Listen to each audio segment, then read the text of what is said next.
junto de nós através de Jesus Cristo, para que o conhecêssemos melhor. Como?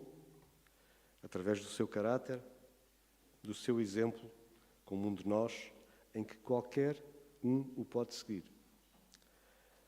Ao imitar a sua conduta e trilhar o caminho da vida para que voltemos a estar com Ele na sua divindade.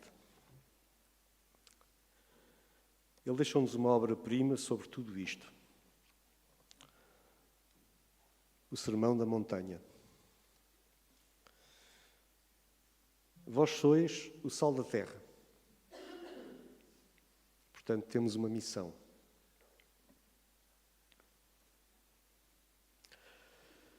Não penseis que vim destruir a lei ou os profetas, nem o i ou o mínimo traço se omitirá da lei até que tudo se cumpra. Qualquer, pois, que violar um destes menores mandamentos e assim ensinar aos homens, será chamado o menor no reino dos céus. Aquele, porém, que os cumprir e ensinar, será chamado grande no reino dos céus. Portanto, nada mudou.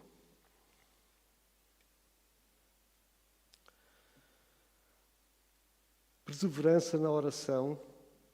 Pedi e vos será concedido. Buscai e encontrareis. Batei e a porta será aberta para vós.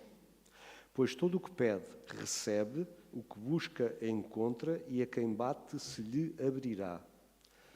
Portanto, nós temos que fazer a nossa parte. E ele também formou apóstolos, enquanto esteve entre nós como homem, mas não só, pois Paulo não foi menor do que eles. Para quê? Para também nos falarem sobre os seus conselhos, sobre as formas de caráter que são uma bênção, mas também sobre as linhas vermelhas, aquelas que nos levarão à segunda morte, se persistirmos nelas, se não nos arrependermos, se não mudarmos de atitude. Das primeiras, as boas formas de caráter, nós podemos ver os frutos do Espírito Santo. Amor, alegria, paz, paciência, benignidade, bondade, fidelidade, mansidão e domínio próprio. Estas são formas de caráter que são uma bênção a que nós devemos almejar. Nós devemos pedir ao Espírito Santo que nos conduza e nos-las conceda. E quando estivermos cheios do Espírito Santo e estes frutos fizerem parte de nós intrinsecamente, então seremos santos. Mas também nos indicou, Deus também nos indicou, como deverá ser o nosso comportamento. Por exemplo, através do profeta Jeremias.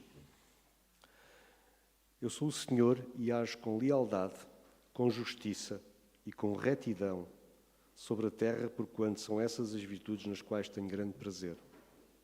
Lealdade, justiça e retidão. Mas também o que não deverá ser o nosso comportamento. Por exemplo, através de Salomão.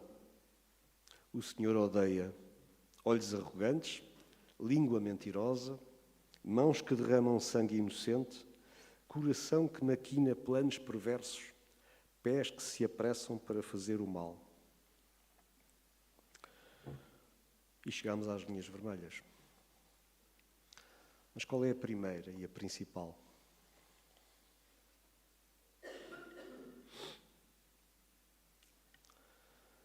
Portanto, eu, Jesus, vos assevero, todos os pecados e blasfémias serão perdoados às pessoas. A blasfémia contra o Espírito Santo não será, porém, perdoada.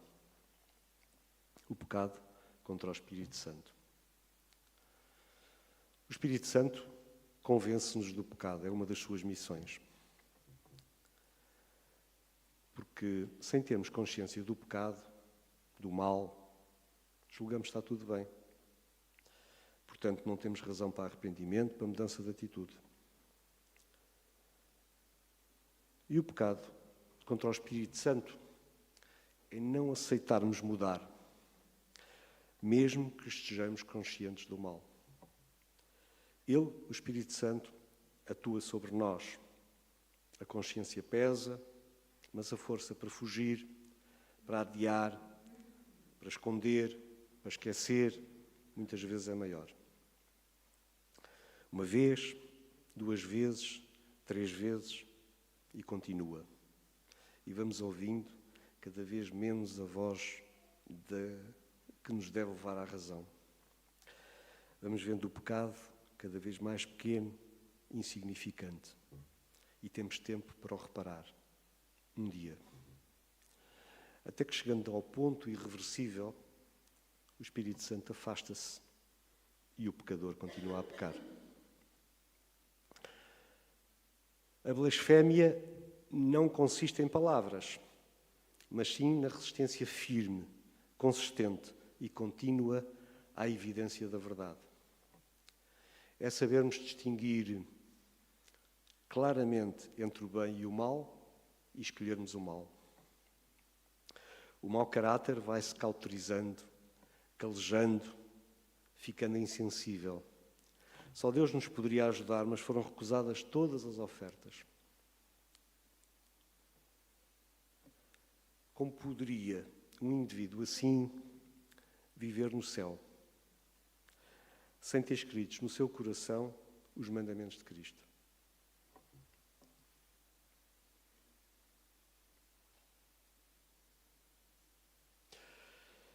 Amarás o Senhor teu Deus de todo o teu coração, de toda a tua alma e com toda a tua inteligência. Amarás o teu próximo como a ti mesmo.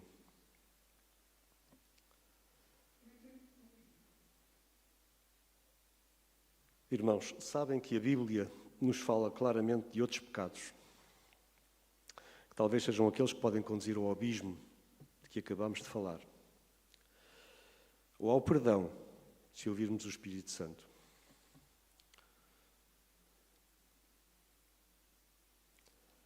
Primeira Coríntios 6, 9 e 10.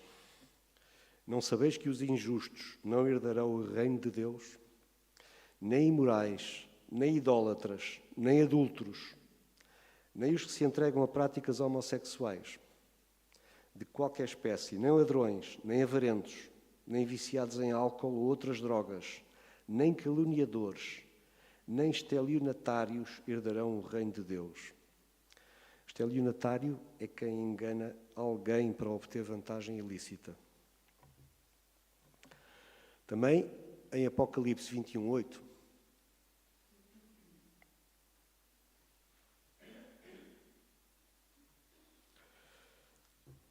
está escrito: porém, quanto aos covardes, os incrédulos, os depravados, os assassinos, os que praticam imoralidade sexual, os bruxos e ocultistas, os idólatras e todos os mentirosos, a parte que lhes cabe será no lago de fogo que arde perpetuamente em meio ao enxofre. Esta é a segunda morte.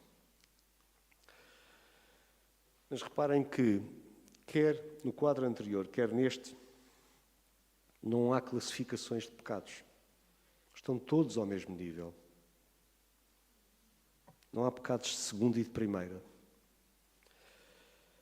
Não há divisão entre pecados menores e maiores. Nós é que os vamos classificando conforme o mundo que nos rodeia. A tradição, a cultura, a moda, a manipulação constante a que estamos sujeitos. Ellen White também escreveu em Atos dos Apóstolos: inveja, malícia, ruins suspeitas, maldicências, cobiça são embaraços que o cristão deve pôr de lado se quiser correr com êxito a carreira para a imortalidade. Cada hábito ou prática que conduz ao pecado e leva a desonra a Cristo precisa ser posto de lado, seja qual for o sacrifício. A bênção do céu não pode acompanhar qualquer homem em violação dos eternos princípios de justiça. Um pecado acariciado é bastante para promover a degradação do caráter e desviar outros. Mas Deus é amor e sempre nos dá oportunidade, se nós a quisermos agarrar. Jesus Cristo disse à prostituta: mulher, onde estão aqueles teus acusadores? Ninguém te condenou? Disse ela: ninguém, Senhor. E assim disse Jesus: nem eu te condeno. Podes ir e não peques mais. Mas vejam que ele não lhe disse: os teus pecados serão sempre perdoados. Ele disse: não peques mais. Doravante, claro. Mas em Efésios, Paulo escreve: pois vocês são salvos pela graça, por meio da fé. Graça e fé. E isto não vem de vocês, é dom de Deus, não por obras, para que ninguém se engane. Ok. Então isto não é verdade? Claro que sim. Claro que é verdade. Mas será que os que continuam com aqueles defeitos de caráter que vimos há pouco sentem verdadeiramente amor por Jesus? Será que veem Jesus como o exemplo a seguir? Será que sentem que têm direito a ser morada do Espírito Santo e a ver o seu caráter transformado? Será que têm uma verdadeira fé que lhes permita ser salvos pela graça de Deus? Lembram-se do que vimos no princípio? Se vós me amais, obedecereis aos meus mandamentos. Mas em Apocalipse 21:8 até fala em covardes. Eu acho que chegará o tempo, e não sou só eu a achar, em que se renovará o momento do Sadraque, Mesaque e Abdernego frente ao decreto de Nabucodonosor. Vocês lembram-se que havia um decreto por Daniel, havia um decreto que o Nabucodonosor fez, um decreto de morte, em que todos eram obrigados a adorar a estátua, e estes 3 cristãos não o fizeram, foram condenados ao fogo da fornalha. Mas, ao longo da história, e não só na atualidade, nós temos exemplos semelhantes, não temos? E alguns até bem recentes. Mas nesse tempo, talvez não seja preciso falar em perigo de morte. No tempo da tribulação. Mas simplesmente de covardia em afirmar-se por Jesus. Perante o receio ou a iminência de consequências para o bem-estar social próprio. Em repudiar o nome de Jesus Cristo. Eu não imagino que outra covardia pode ser. Daí que se fala em covardes, não é? Bom, e agora talvez o mais duro na atualidade, porque faz parte da liberdade individual apregoada, das leis seculares aceites e vigentes, temas polémicos, certamente. Eu vou passar-vos os certos de alguns versículos que poderão procurar e analisar por vós, que eles estão referenciados.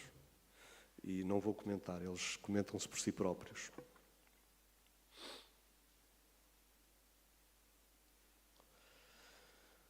Ora, desde o ventre materno dependo de ti.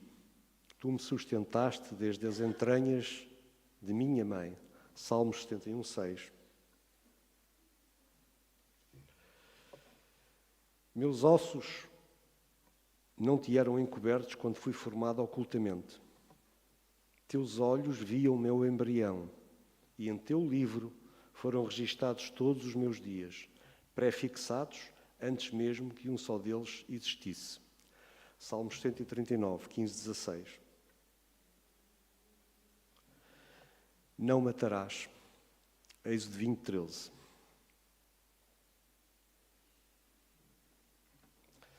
Não te deitarás com um homem como se deita com uma mulher. Isto é abominável. Levítico 18:22. A mulher não deverá usar roupas masculinas e o homem não se vestirá com roupas de mulher. pois o Senhor, o teu Deus, tem aversão por toda a pessoa que assim procede. Deuteronômio 22, 5.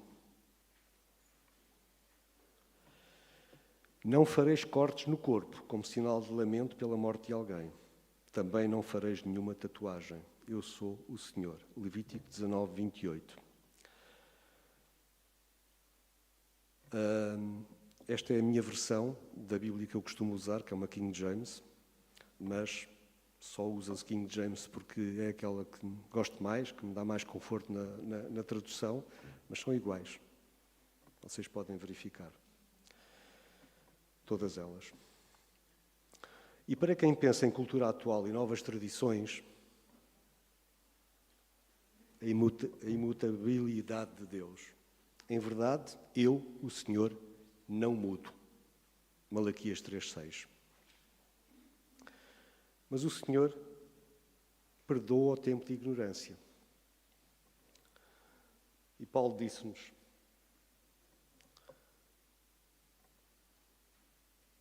em 1 Timóteo 1,13, a mim, que em tempos passados fui blasfemo, perseguidor e insolente, contudo, Ele, Deus, claro, me concedeu misericórdia, porquanto fiz o que fiz mediante minha ignorância e incredulidade. Portanto, vai e não peques mais. Não é porque a sociedade que nos rodeia e que nos quer fazer crer que um tema é a justiça, que é tolerável e que é universalmente aceite, que transforma este assunto, que não faz parte das leis de Deus, em algo que é aceito por Ele. Porque muitos cristãos neste mundo querem um Salvador, mas não aceitam um Senhor. A porta é estreita, mas quem é que nos pode impedir de passar por ela? Nós próprios. E só nós.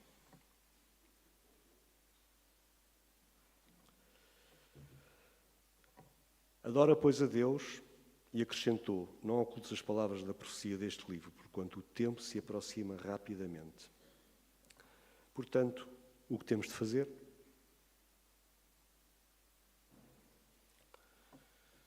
Aqui está a perseverança dos santos, daqueles que obedecem aos mandamentos de Deus e permanecem fiéis a Jesus.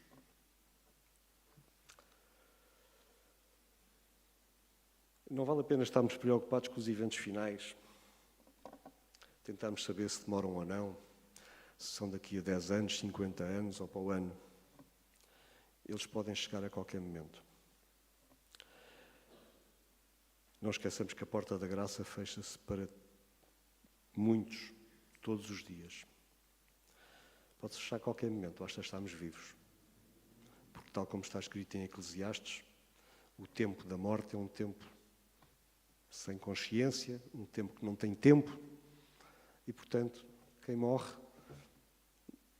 não precisa de esperar pela porta da graça. A porta da graça fechou-se naquele momento. Nós devemos ansiar pela volta de Jesus e não temer os últimos tempos. Porque está escrito: naquela época, Miguel, o grande príncipe que protege o povo de Deus, se erguerá em benefício dos filhos do teu povo.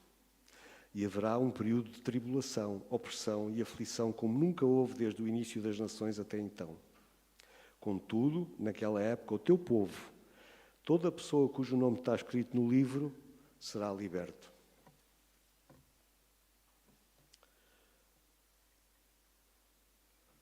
A salvação pertence ao nosso Deus, que se assenta no trono e ao Cordeiro. Ele nos proporcionará um futuro feliz e duradouro. E o testemunho é este, que Deus nos concedeu a vida eterna e essa vida está em seu Filho. Quem tem o Filho tem a vida. A Ele, Pai, Filho e Espírito Santo, damos graças, louvores e adoração. Deus vos abençoe.